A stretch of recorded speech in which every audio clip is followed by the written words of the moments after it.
আওয়ামী লীগের রাজনৈতিক কার্যক্রমে নিষেধাজ্ঞা তুলে নেওয়ার সম্ভাবনা নেই আইন উপদেষ্টা। যত বাধাই আসুক প্রধান উপদেষ্টার নেতৃত্বে ফেব্রুয়ারিতেই নির্বাচন, অ্যাটর্নি জেনারেল।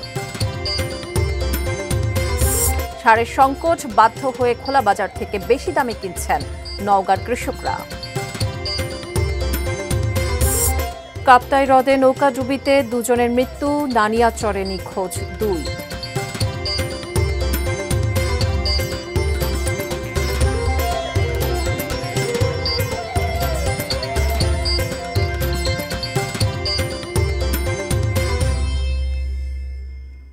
এটি নিউজ দেখছেন। দেশের খবরে আপনাদের সবাইকে আমন্ত্রণ জানাচ্ছি। আমি মুনি ইউসুফ। শুনছিলেন নাসির সিনটেক্স অ্যালুমিনিয়ামের সূচনা সংবাদ শিরোনামগুলো।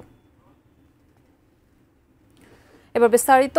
আওয়ামী লীগের রাজনৈতিক কার্যক্রমে নিষেধাজ্ঞা তুলে নেওয়ার কোনো সম্ভাবনা নেই জানালেন আইন উপদেষ্টা আসিফ নজরুল। দুপুরে বরিশাল শহরের শঙ্কর মঠ পূজা মণ্ডপ পরিদর্শনে গিয়ে এই কথা বলেন তিনি। আওয়ামী লীগের কার্যক্রম নিষিদ্ধটা উইথড্র হবে এই ধরনের কোনো সম্ভাবনা আমি দেখতে পাচ্ছি না, আমি অন্তত দেখতে পাচ্ছি না। বরং আমি যেটুকু জানি যে আমাদের আন্তর্জাতিক অপরাধ আদালতে যে প্রসিকিউশন টিম আছে সেই টিমের পক্ষ থেকে সংগঠন হিসাবে আওয়ামী লীগের বিচার চাওয়ার একটা পদক্ষেপ বরং নেওয়া হচ্ছে। কাজেই এই নির্বাচনের আগে তো দূরের কথা, অদূর ভবিষ্যতে আমি আমার পর্যবেক্ষণ থেকে যেটুকু বুঝি আর কি, আমার ধারণা আওয়ামী লীগের কার্যক্রম এটা আপনার যে নিষিদ্ধ হয়েছে এটা উইথড্র হওয়ার কোনো সম্ভাবনা নাই বাস্তবিক অর্থে। প্রধান উপদেষ্টার নেতৃত্বে ফেব্রুয়ারিতে নির্বাচন অনুষ্ঠিত হবে, তাতে যত বাধাই আসুক জনগণ তা প্রতিহত করবে বলে মন্তব্য করেছেন অ্যাটর্নি জেনারেল মোহাম্মদ আসাদুজ্জামান। সকালে ঝিনাইদহ ডায়াবেটিস হাসপাতাল চত্বরে এক মতবিনিময় সভায় তিনি এ মন্তব্য করেন।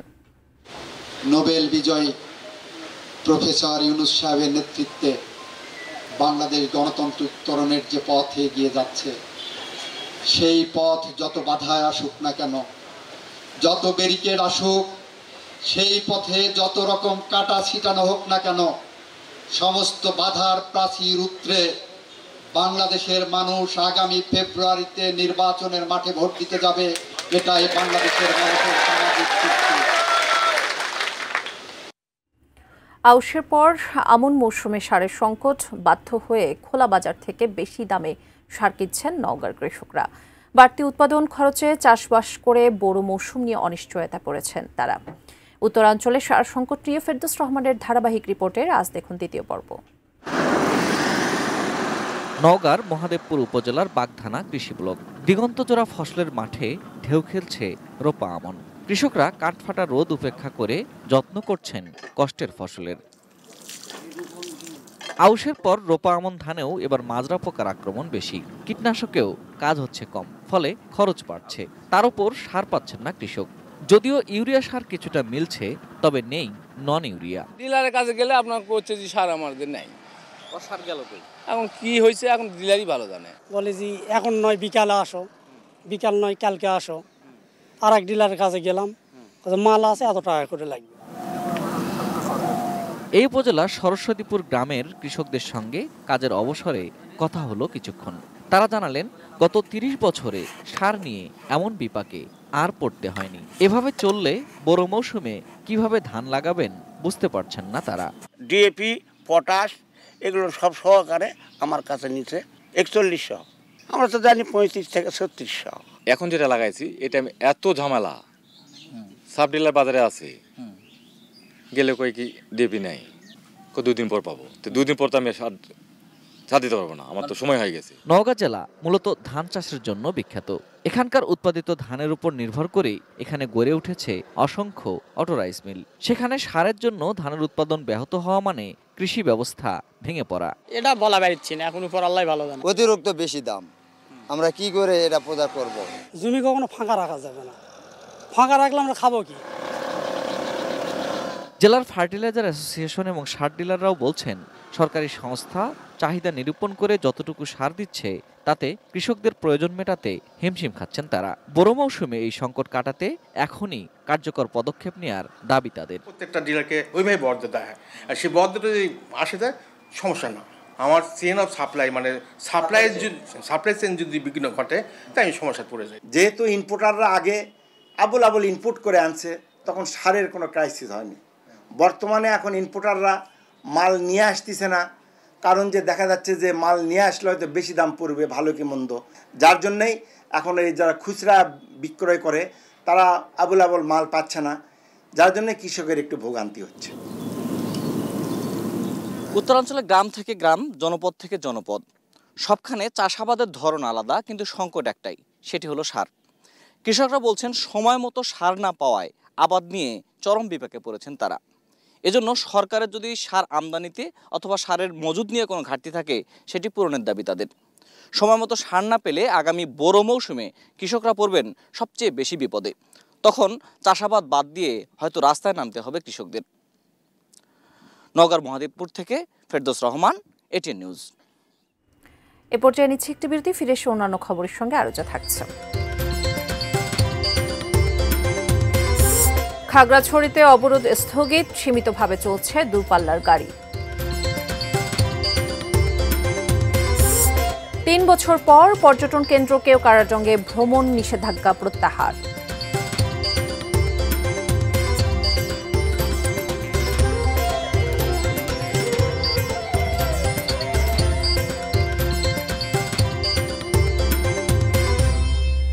বিরতির পর আরও একবার আমন্ত্রণ দেশের খবরে। এবার শারদীয় দুর্গোৎসবের খবর।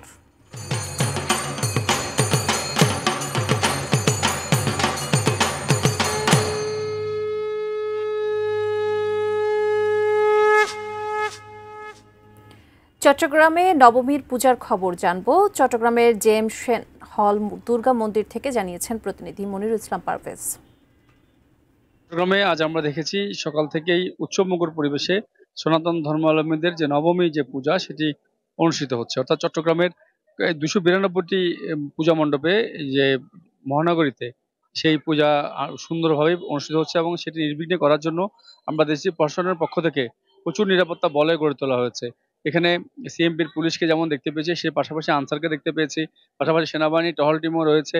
অর্থাৎ সব মিলে যাতে উৎসবমুখর পরিবেশে সনাতন ধর্মাবলম্বীরা এই দুর্গাপূজাটি উদযাপন করতে পারে সেজন্য সমস্ত ব্যবস্থা কিন্তু গ্রহণ করা হয়েছে সরকারের পক্ষ থেকে। 92টি পূজা মণ্ডপ রয়েছে, তার মধ্যে কিছু কিছু মন্দিরগুলোতে ব্যতিক্রম ধর্মী মানে জিনিস ফুটিয়ে তোলা হয়েছে। অর্থাৎ একটু ব্যতিক্রম ধর্মী কেন বলছি, সেখানে আমরা শ্রীকৃষ্ণের কিছু যে ওনাদের যে কাজগুলো সেগুলোকে ফুটিয়ে তোলার চেষ্টা করা হয়েছে। ফিরিঙ্গি বাজারে আমরা দেখেছি যে কৃষ্ণের যে উনি যে থাকতেন, অর্থাৎ সমুদ্রের তলে উনি কিভাবে বসবাস করতেন সেরকম একটি চিত্র ওখানে তুলে ধরা হয়েছে। সব মিলে চট্টগ্রামে বলছি যে এবার যে দুর্গা মন্দিরগুলোতে যে দুর্গাপূজা অনুষ্ঠিত তার মধ্যে ব্যতিক্রম ধর্মী হচ্ছে, কিছু কিছু আনকমন থিম রাখা হয়েছে এবং সেখানে দর্শনার্থীদের প্রচুর ভিড় আমরা লক্ষ্য করতে পেরেছি। তো সব মিলে আসলে উৎসবমুখর পরিবেশে চট্টগ্রামে দুর্গাপূজাটি অনুষ্ঠিত হচ্ছে এবং আজকে নবমী, আগামীকাল বিসর্জনের মাধ্যমে যে দশমী, সে একটি এখানে আমরা দেখেছি যে বৌদিদের একটি সিঁদুর খেলা হয়, তারপর পরে আসলে বিসর্জনের যে সুর সেটি কিন্তু বেজে ওঠে। সেটি আগামীকাল সেই দশমীটি আমরা দশমীর জন্য অপেক্ষায় রয়েছে। তো আপাতত দুর্গাপূজার নবমী নিয়ে আমার কাছে এতটুকুই রয়েছে। আজ শারদীয় দুর্গোৎসবের মহানবমী, ভক্তদের মাঝে বিদায়ের সুর। বিস্তারিত জানাতে ঠাকুরগাঁও শহরের আশ্রমপাড়া পূজা মণ্ডপ থেকে যুক্ত হচ্ছেন প্রতিনিধি এম এ সামাদ। ঠাকুরগাঁওয়ে এবার পূজা আয়োজন কেমন দেখছেন? ভক্ত অনুরাগীরা কি বলছেন? বিদায়ের সুর তো ইতিমধ্যে বেজে গেছে।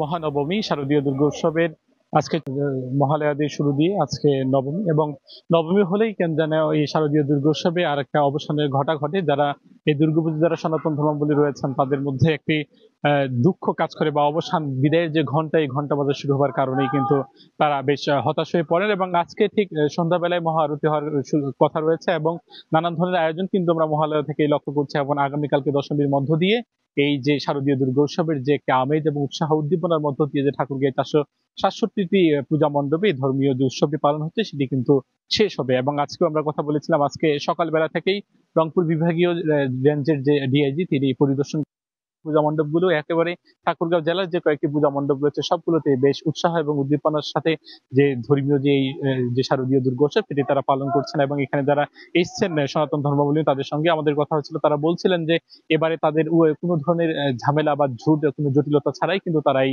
শারদীয় দুর্গোৎসব পালন করছেন। এবং আজকে যেহেতু সন্ধ্যাবেলা যে পূজা রয়েছে এবং আগামীকালকে মহাদশমী যে রয়েছে, দশমীর মধ্য দিয়ে যে দেবী দুর্গা তিনি তার কৈলাসে ফিরবেন, অর্থাৎ বাড়িতে তিনি ফিরবেন এবং তারা প্রত্যাশা করছেন যে পৃথিবীতে যত অশুভ শক্তি রয়েছে এই অশুভ শক্তির বিনাশ হবে এবং এই দুর্গোৎসবকে ঘিরে আগামীতে যে বাংলাদেশের যে নতুন প্রত্যাশা, এই নতুন প্রত্যাশা আরো বেশি প্রাণবন্ত হবে। বাংলাদেশের মানুষ ধর্ম বর্ণ নির্বিশেষে সবাই ভালোভাবে এবং শান্তিতে বসবাস করবেন, এরকম প্রত্যাশা তারা করছেন। এবং জেলা প্রশাসনের সঙ্গে আমাদের কথা হয়েছিল এবং যারা পূজা উদযাপন কমিটি রয়েছেন তাদের সঙ্গে আমাদের কথা হয়েছে। তারা বলছেন কোনো ধরনের ঝামেলা ছাড়াই কিন্তু এবারে পুজো উৎসব শেষের দিকে প্রতিষ্ঠিত হয়েছে এবং প্রত্যেকটি পূজা মণ্ডপে বিশেষ করে আনসার ব্যাটালিয়ান, পুলিশ এবং মহিলা আনসার, এছাড়াও বিজিবি এবং সেনাবাহিনীর পক্ষ থেকে যে বাড়তি তদারকি এটিও তারা করছেন। সব মিলিয়ে প্রত্যাশা হচ্ছে আজকে যে নবমী রয়েছে, মহানবমী মাগরিবের পরেই মহা আরতি হওয়ার কথা রয়েছে এবং আগামীকালকে মহাদশমীর মধ্য দিয়ে কিন্তু শারদীয় দুর্গোৎসব এটি শেষ হবে। ধন্যবাদ সামাদ আপনাকে। দর্শক, ঠাকুরগাঁও থেকে যুক্ত হয়েছিলেন সহকর্মী এম এ সামাদ। বিজয়া দশমীর দিন নদী পথে বিসর্জনের সময় নিরাপত্তা নিশ্চিত করতে কোস্টগার্ড সর্বোচ্চ সতর্ক অবস্থানে থাকবে বলে জানিয়েছেন কোস্টগার্ড মহাপরিচালক রিয়ার অ্যাডমিরাল মোহাম্মদ জিয়াউল হক। সকালে নারায়ণগঞ্জ রামকৃষ্ণ মিশন আশ্রম পূজা মণ্ডপ পরিদর্শন শেষে এই কথা বলেন তিনি। প্রতিমা বিসর্জনের স্থানগুলোতে সম্ভাব্য দুর্ঘটনা মোকাবেলায় বিশেষ ডুবুরি দল প্রস্তুত রাখার কথাও জানান কোস্টগার্ডের মহাপরিচালক।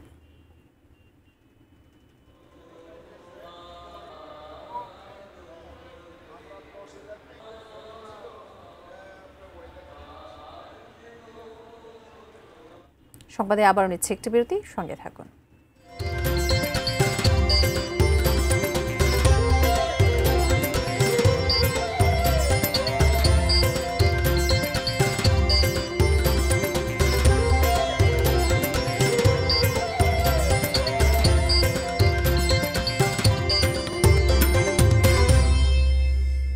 দেখছেন দেশের খবর।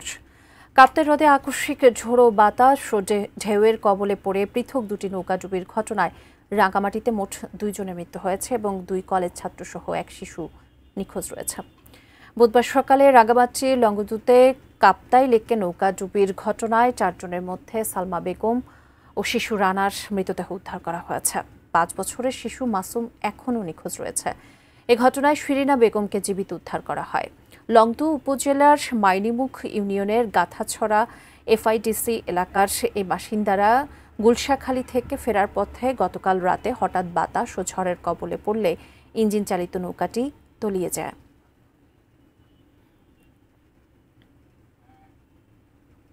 টানা 4 দিনের অচলাবস্থা শেষে স্বাভাবিক ছন্দে ফিরছে পার্বত্য জেলা খাগড়াছড়ি।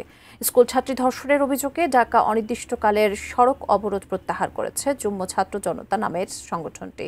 তারা জানান, শারদীয় দুর্গাপূজার প্রতি সম্মান এবং প্রশাসনের পক্ষ থেকে 8 দফা দাবি বাস্তবায়নের আশ্বাসের ভিত্তিতেই এই সিদ্ধান্ত।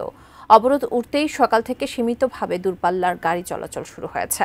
4 দিন পর শহরের দোকানপাটগুলো খুলেছে। তবে অবরোধ স্থগিত হলেও জনমনে আতঙ্ক থাকায় জারি রয়েছে জেলা প্রশাসনের 144 ধারা। খাগড়াছড়ি ও গুইমারায় বাড়তি নিরাপত্তা ব্যবস্থা হিসেবে সেনা, বিজিবি ও পুলিশের টহল অব্যাহত আছে। এর আগে অবরোধ চলাকালে সহিংসতায় 3 জন নিহত ও অনেকে আহত হন।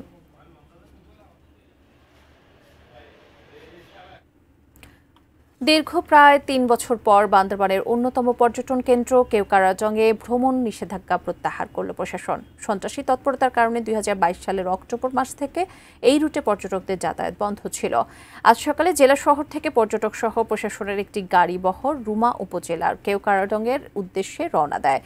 জেলা প্রশাসক শামীম আরা রিনি স্বাক্ষরিত এক গণবিজ্ঞপ্তিতে জানানো হয়, কেওক্রাজংয়ে ভ্রমণের ক্ষেত্রে পর্যটকদের বেশ কয়েকটি শর্ত মানতে হবে।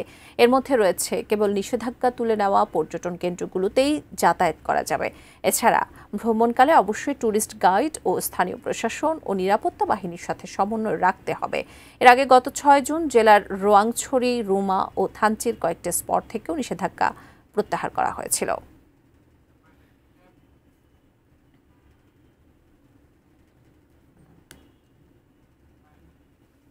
শেষ করব দেশের খবর, তবে তার আগে নাসা সিনটেক্স অ্যালুমিনিয়ামের সূচনে শিরোনামগুলো দেখে নেব আরও একবার। আওয়ামী লীগের রাজনৈতিক কার্যক্রমে নিষেধাজ্ঞা তুলে নেওয়ার সম্ভাবনা নেই, আইন উপদেষ্টা। যত বাধাই আসুক প্রধান উপদেষ্টার নেতৃত্বে ফেব্রুয়ারিতেই নির্বাচন, বললেন অ্যাটর্নি জেনারেল।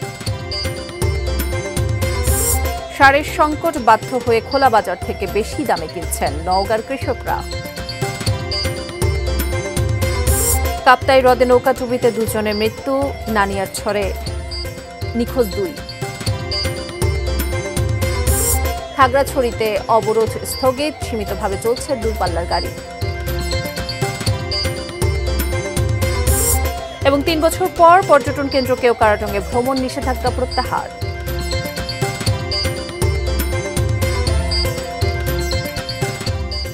এই ছিল দেশের খবর। এতক্ষণ সঙ্গে থাকবার জন্য সবাইকে ধন্যবাদ।